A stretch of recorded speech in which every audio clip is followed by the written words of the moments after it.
कहानी की शुरुआत में जैक और जेसलाइन दोनों पहाड़ पर चढ़ रहे थे। जैक पहाड़ की चोटी तक पहुंच चुका था, लेकिन जेसलाइन अभी भी चढ़ रही थी।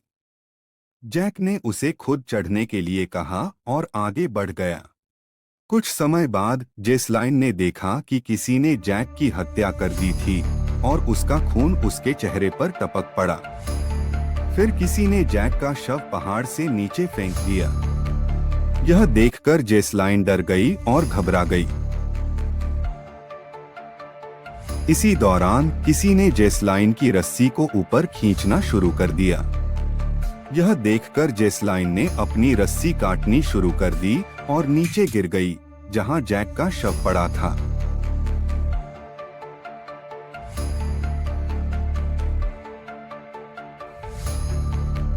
जैक का मृत शरीर देखकर जेसलाइन भयभीत हो गई और भागने लगी, लेकिन भागते समय उसका पैर एक बाड़ से टकरा गया, जिससे वह गिर पड़ी। तभी किसी ने उसे घसीटना शुरू कर दिया। इस कहानी का नायक एलेक्स है। एलेक्स एक व्यस्त हाईवे पर अपनी कार चला रहा था, लेकिन अचानक भारी ट्रैफिक जाम में फंस गया। कई मिनट इंतजार करने के बाद वह बेचैन हो गया और कार से बाहर निकला। उसने पास खड़े एक ट्रक ड्राइवर से पूछा, भाई, यह ट्रैफिक कब तक खुलेगा? ट्रक ड्राइवर ने कहा, अभी तो कम से कम 3-4 घंटे लग सकते हैं। या तो इंतजार करो या फिर वापस जाकर कच्चे रास्ते से निकलने की कोशिश करो। एलेक्स को जल्दी थी, वह ज्यादा इंतजार नहीं कर सकता था। अपनी कार घुमाई और कच्चे रास्ते की ओर बढ़ गया। रास्ता संकरा, ऊबड़-खाबड़ और सुनसान था। लेकिन जितना आगे बढ़ता गया, उतना ही उसे एहसास हुआ कि वह रास्ता भटक चुका है। कुछ दूर चलने के बाद उसे सड़क किनारे एक पुराना, जर्जर सा घर दिखाई दिया।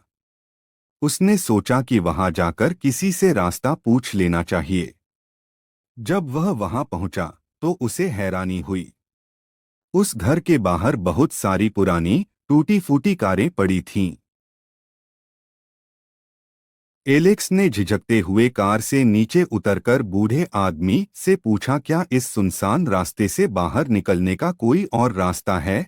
बूढ़े आदमी ने गंभीर आवाज में कहा, नहीं, यहाँ से बाहर जाने का कोई और रास्ता नहीं है। एलेक्स को यकीन नहीं हुआ।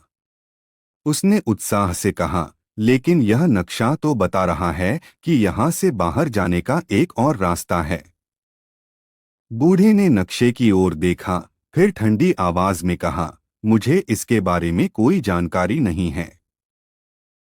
एलेक्स कार में बैठकर वहां से जाने लगा, लेकिन जैसे ही वह थोड़ा आगे बढ़ा, पीछे से बूढ़े आदमी की हल्की सी आवाज आई, अगर वह जिंदा रहा तो ही हम दोबारा मिलेंगे।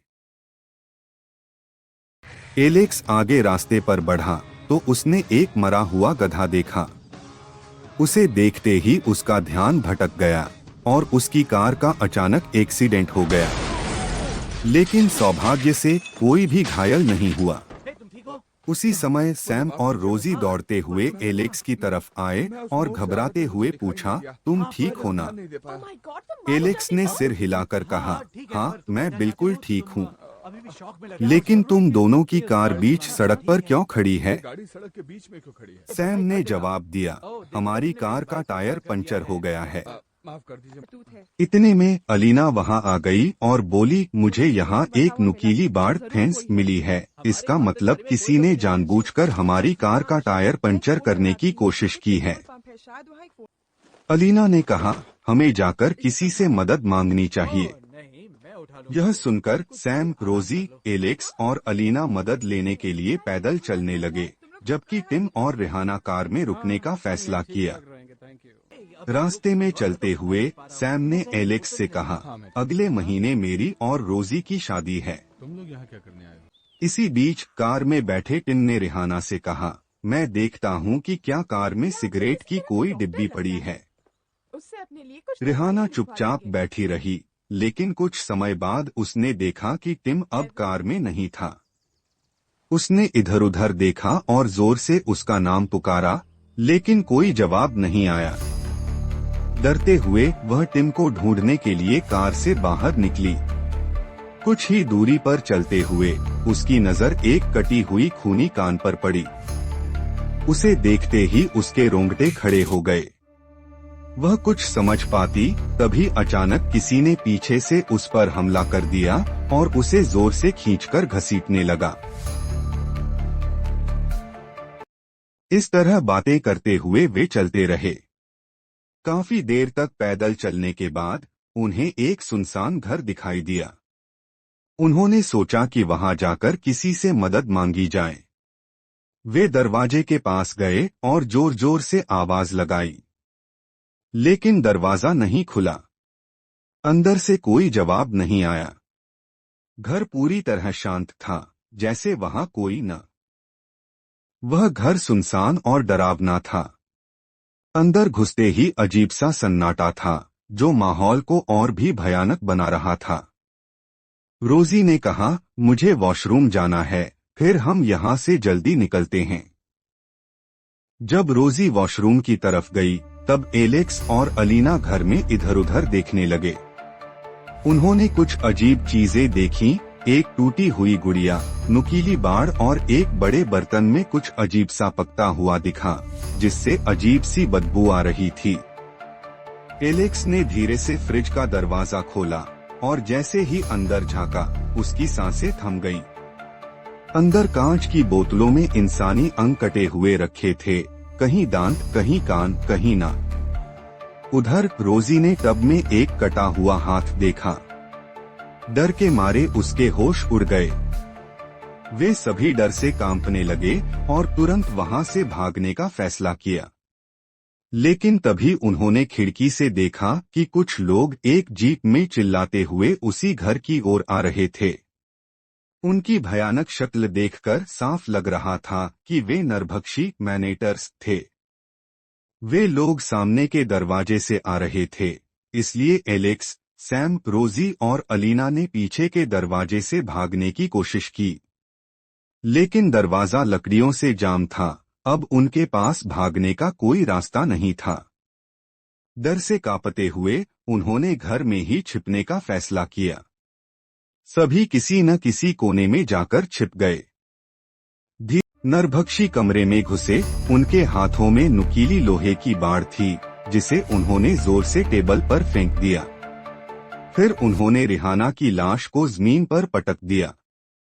उसका मुंह आधा कटा हुआ था और खून बहकर धीरे धीरे एलेक्स की ओर बढ़ रहा था, जो बिस्तर के नीचे छिपा हुआ था।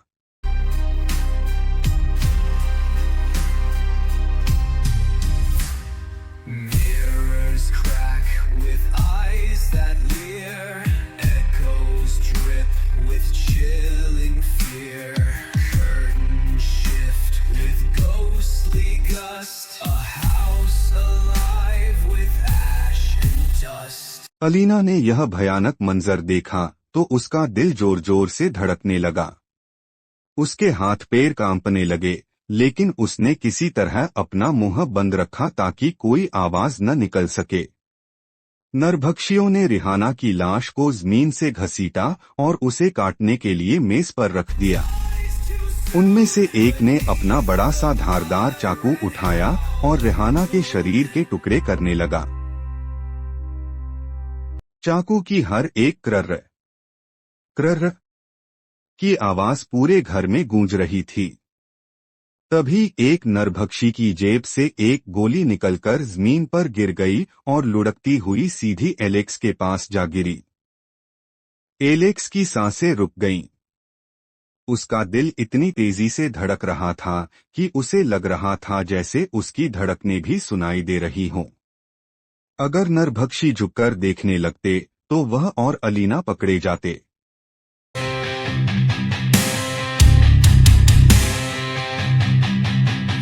Mirrors crack with eyes that leer, echoes drip with chilling